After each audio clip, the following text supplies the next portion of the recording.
twogera ku mbeera ya Weasel etambula ku social media waliyo obuvidiyo bungi obusatulatinga ne bagamba Weasel tali mu mbeera nnungi gwe muganda we nga gwe otugamba ki era embeera ye gyalimu eri ki kati? Kyenyinza obbagamba Weasel ng'omuntu akola ki yafuna obuzibu obwa muganda we okufa bwe yafiirwa muganda we n'ebirala nga bwe mwabimanya tuva mu nsi esima ennyo sijja gamba Uganda yokka wabula mu nsi yonna basimanya abantu nga bamaze okukola ki okufa ekyo kimu ekyokubiri sijja nnenya bo bokka era mwene embeera mugenda laba abayimbi bangi nnyo era tuzze tubalaba nga bali frustrated ne bavayo obulamu bwabwe ne bukyuka okusinga ku mwali mumanyi olw'ensonga bannayuganda ng'abayimbi bayimbye bakubye endongo naye embeera nyingi toyinza nnenya abantu bokka nja nnenya ne gavumenti yennyini gavumenti ekiginnenyesa erina engeri gye yasuulirira omulimu gw'endongo gwayingiramu nnyo ebyobufuzi ne gwonooneka nti kati omuntu eyakuba music we n'amutunda ne music n'atuuka mu bantu ne bamugula ne bamudownloadinga ne bamukozesa n'emikolo mingi eyo gye tutamanya ne gye twamanya sijja nkangereza ku ye kuba gwe tugamba mu nsi nga terina copyright nga tasasulwa royalties wakuwe n'atuuka n'abeera used and abused nga kola back tunes government ebijjako omusolo gwa 50%. Ontegeera nze nina lwentuuka nefuna cheki yange yakola back tunes maybe ng'evuddemu miliyoni nga kaŋŋambe 5 oba 10 n'ogamba bwe mba nfunye miliyoni 10 ne bagamba nti omuyimbi afunako 1.8%. 1.8% kitegeeza ze miliyoni 5. So what is 100 of 1.8%? Percentage esigaddewo ne bagaa gavumenti etutta omusolo gwa miliyoni 5 gwa percentage ya 50%. N'omaliriza ng'eyali badde yagula edda private jet oba yakola ebintu ebirala nga stress oyo wamumala nga sente ze zonna bagamba bazitwala. Abantu abajajinga abantu abeerabira amangu, abantu abatasiima, abantu abasiimye atakyaliwo ne bamwawula ku radio era olaba olumu baselebratinga radio ne bamuselebratinga yekka naye nga mazima gennyini radio hits zonna bazikola bameka. Frustration eyo egenda kwongera okujja ku baana kubanga music industry eno yesinga okuemployinga ba youth mu ggwanga ng'ogyeko construction abantu bangi abagirirako. Kati bw'osanga industry eri employing abantu abo abangi nga terina structures ezo ziprotecting abantu osanga abantu bali frustrated kuba bakola omulimu munene ne babbibwa oba enfuna n'ebantono. So simunenya kuba nti tali oke olw'ebyo ebintu ebijja bibaawo era tumusabire naye omubaka bwe muwaye abeere mugumu. Kirungi nnyo okulaba Rage nga nze kyansanyusizawo from day one kasita nalaba nga atadde wano show. I felt good. Nze njagala nnyo omuntu getting out of their comfort zone to try something because if you don't try you don't get it. So when namulaba nga avuddeyo n'atimba wano I felt good. Era ne benali nabo nabaga this is good. Kifaananyi kirungi. Tulina abayimbi bangi nga baakabi naye nga bo tebamanyi nti baakabi. Tulina abayimbi bangi naddala abayimba mu regions n'abayimba mu regions ez'enjawulo nga balina abawagizi baabwe Kampala nga bangi nnyo n'abaabwe mu northern waayo na eastern naye ng'oluusi beetya naye nga abantu baabwe wano we bali ate nga bangi because this is a capital city. Buli muntu waakolera this is a business city. Otegeera kati kitegeeza ni bw'ojja wano no stretching your muscles this big and you achieve. Reggie has achieved it. He has made it. It's the first of its kind from Western to come and fill this big stadium. It's not about being regional. It's about being national, you know. We're not being serving omuntu yomu, you know. Yes. Abadde propaganda agamba nti abayimbi be Kampala muganye omu supportinga abasinga tebampostinze tebamulaze mukwano nga we gwina bera. abayimbi bamwagadde Rage ate bamwagalira ddala abayimbi nnyo. Rage is one of the most loved artists within us kubanga talina nnyo obuvuyo, talina mutawaana. Weasel Manizo muntu ng'omuntu abalala, alina emotions. He goes through a lot. He lost a friend. He lost someone who was dear to him. He misses the moments of the stage, the creation of the music, the travels, the making of money, the Ready and Weasel, the raw, you know. Ebyo nabimissinga ng'omuntu adde wali ebbali, kibanga bonna abeera awo n'oviibwako ddiyawo oba sister or a mother or a father.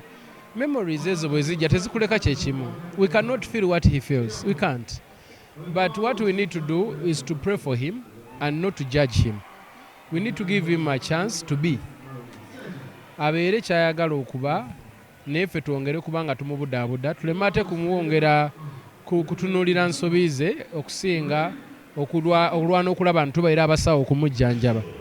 Buli Munnayuganda alina gy'ali eyo ng'amanyi Weasel kyayinza okuba ng'ayitamu, yandibadde buli wamusanga amubudaabuda buzibuzi, because do you know what it means okuvaayo n'omuntu, you make it in life and all over the sudden muli wakati wa lugendo oli n'avaako, kirabika kibi kifaananyi kibi nnyo. I can't even imagine.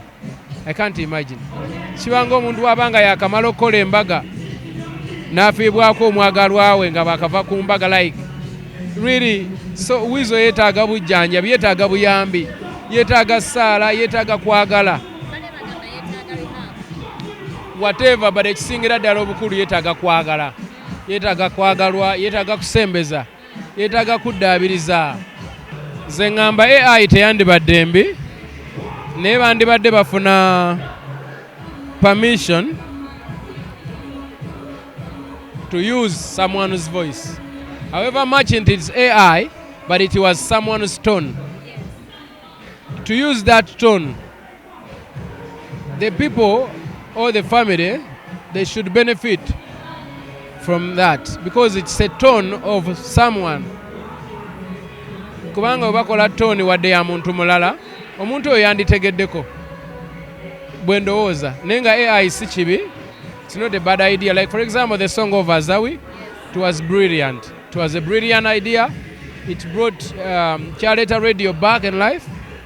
I really welcome that idea and I thank Azawi and the team for that. I applaud them for that. Just when kyensaba famire z'abantu bano zanditegedengako era ne bafuna wadde AI naye toni eyo nayo esasulirwe famire egende maaso. Sometimes it depends. Abayimbi balina omumanya nti before you go to a country to perform, you need a work permit. Bw'osaba visiting visa ate n'otuukayo n'oyimba ne bakukwata, ogwo guba musango gwo, obutamanya tebukusingisa musango. Bw'oba tomanyi nvuddeyo mpulidde bulungi. Obadde otusuubira obba nti ofunye abantu abayitirivu we bati? Mbadde nsuubirira abawagizi bange okuvaayo wonna gye bali okulaba nti they support me as always. Yes. Kale you feel like bw'oba musanyufu nnyo, there is how you feel, the nerves go up, you feel a little bit nervous, but it's usual because we've sung on stages abalala nezaffe nga abantu bangi, but bano badde bangi nnyo. I think yes. My own show, this is the biggest. Yes. Nze okujja era ndowooza babaddeyo, so sibafaako nnyo abo, baba ne buli omu alina walabira ensi ye, so baba walabira side eri nga nze ate ndi side ndala, so ate it's okay omuntu okulowooza ate nawaye endowooza ye nga ye. It's very fine. Bingi bibadde byogerwa nti abawagizi abazze babaleetedde mu baasi, like babatisse ne bajja. Nakyo ekyo si kya bulijjo, omulala naye ajja akikole.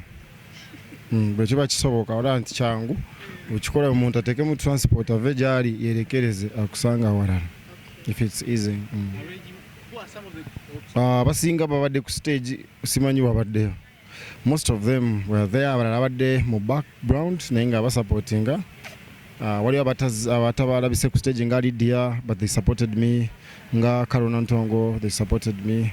There are many, like Shiba, they supported me, but they are not on stage.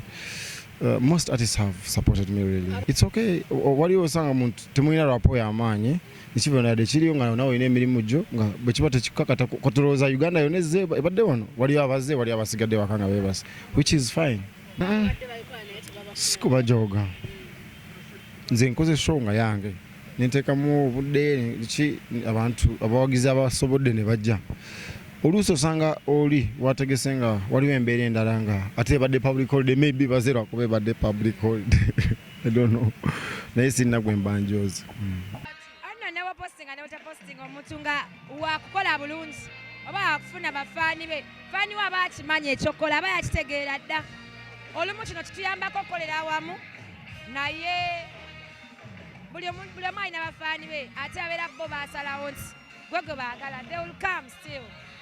Kyova ne beetonye ne gwagwase ng'omuntu bafaani basizeewo okujja kumuwagira bajja. Kiraga mwana mbu abawagizi gye bali batwagala ate baagala Ugandan music. Basanyusizza nnyo mwana okuwagira Ray G, omanyi bangi abaali bamunafuya naye kati ate ekibaddewo kizzaamu buli muyimbi ali eyo wansi amaanyi okuvaayo naye n'astandinga up n'akola ekikye.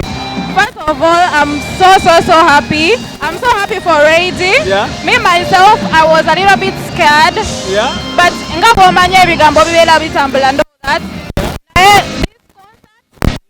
This concert, you can do it. It doesn't matter which language you sing in. Okay. As long as you have good music, people are going to listen to you. Yeah. Alright, besides me, I'm having Pretty in Mark all the way from the Western Uganda. How are you, Pretty? No gambash? Ndashane. Owangamba ndije mazi na Nije. Ndia tingine shonga. Bana lero mujuza lugogo. Lero lubadde lunaku lwa Ray G. Lubadde lunaku lwaffe Abanyankole. Wazze otya soko omuli era wazze ddi? Nze nasuzeewo. Nasuze mu Kampala. I came yesterday. Okay. Nasuzeemu. How is music? Music is not that hard, but of course it's not simple. Okay. Nadala ku industry yaffe ekyali virgin ekyali mukula. Okay. We thank God for the milestone that we've added on our industry today. Okay. Yes. What picture does it give you kubanga Ray G akoze concert one? To us the Western artists, kyongedde otuwa amaanyi naddala ffe abali inspired by him. Kyongedde tulaga nti we can. To showing that he's not a regional artist, to showing that music has power. Techiva ku Jova, chiva ku good music. If people can hear and love your music, techiriko regions. If music is good, it's good. I'm so proud of him. I'm his fan. Chiva nangenzize. Kitegera. Chakabinyo chituzamu amani. Sina kyakyogerako ekyo naye nga kyemmanyi. Nze ndi Ray G's fan. So, simanyi kubalala. Nze nga fan wa Ray G and his friend. Kya kirungi nnyo okulaba Ray G nga nze kyansanyusizawo from day one. Kasita nalaba nga atadde wano show. I felt good. Nze njagala nnyo omuntu getting out of their comfort zone to try something. Because if you don't try, you don't get it. Tulina abayimbi bangi nga baakabi naye nga bo tebamanyi nti baakabi. Tulina abayimbi bangi naddala abayimba mu regions n'abayimba mu regions ez'enjawulo nga balina abawagizi baabwe Kampala nga bangi nnyo n'abaabwe mu northern waayo na eastern naye ng'oluusi beetya naye nga abantu baabwe wano we bali ate nga bangi because this is a capital city, buli muntu waakolera, this is a business city. Otegeera kati kitegeeza nti bw'ojja wano no stretching your muscles this big and you achieve. Ray G has achieved it. He has made it. Ze ngamba AI teyandibadde mbi naye bandibadde bafuna permission to use someone's voice. However much it is AI, but it was someone's tone. To use that tone, the people or the family, they should benefit from that because it's a tone of someone. Kubanga bakola tone wadde ya muntu mulala, omuntu oyo yanditegeddeko bwe ndowooza naye nga AI si kibi It's not a bad idea. Like, for example, the song of Azawi, it was brilliant. It was a brilliant idea. It brought Charleta Radio back in life. I really welcome that idea, and I thank Azawi and the team for that. I applaud them for that. Abayimbi balina omanya nti before you go to a country to perform, you need a work permit. Bw'osaba visiting visa ate n'otuukayo n'oyimba ne bakukwata, ogwo guba musango gwo, obutamanya tebukusingisa musango. Bw'oba tomanyi oba tomanyi. Yo etteeka likwata. Bakosembe ali abawagizi bo era festival tugirinde omwaka guno Eddie Kenzo Festival. Yeah, I have a lot in pipeline, but Eddie Kenzo Festival, of course, ogimanyi erina okubangawo. Tuli mu kuyiya tulabe how can we do it. Embeera kisobozesa, then and see what we can do. But Eddie Kenzo Festival is here to stay. It will even be here when I'm gone. So ejja kubeerawo nga nditayarinze nga nineeyo naye nga tugikola. Even if nga nzija n'empuba